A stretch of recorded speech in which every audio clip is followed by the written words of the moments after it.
আমি প্রতিশোধ বলতে তাই বুঝি, বাস্তবায়ন অফ 31 দফা। আপনারা যেরকম অত্যাচারিত নির্যাতিত হয়েছেন, আমি ব্যক্তিগতভাবে আমার পরিবার অত্যাচারিত নির্যাতিত হয়েছে সেই পলাতক স্বৈরাচার দ্বারা। যে কোনো নির্যাতিত মানুষ তার নির্যাতনকারীর বিরুদ্ধে প্রতিশোধ নিতে চায়। প্রিয় সহকর্মীবৃন্দ, আপনি চান, আমি চাই, আমরা সবাই চাই যারা আমরা অত্যাচারিত নির্যাতিত।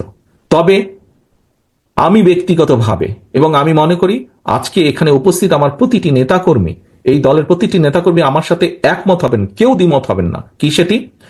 আমরা প্রতিশোধ নিতে চাই, আমি প্রতিশোধ নিতে চাই এই 31 দফাকে বাস্তবায়ন করার মাধ্যমে।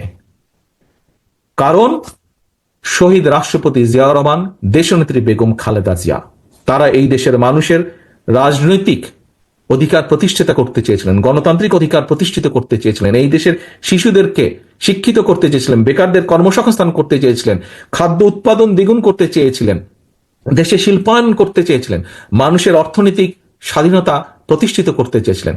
সেই কাজগুলোতে বাধা দেওয়া হয়েছে।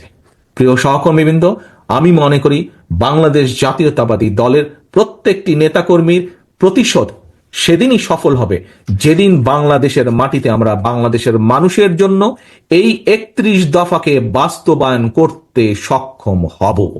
একমাত্র সেদিনই আমরা অগণতান্ত্রিক যে অশুভ শক্তি যারা বাংলাদেশকে দাবিয়ে রাখতে চায় তাদের বিরুদ্ধে আমাদের প্রতিশোধ সফল হবে, যেদিন আমরা 31 দফার বাস্তবায়ন কার্যক্রম শুরু করব এবং এটি একটি চলমান প্রক্রিয়া থাকবে।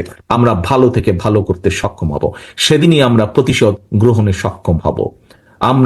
আমি প্রতিশোধ বলতে তাই বুঝি, বাস্তবায়ন অফ 31 দফা।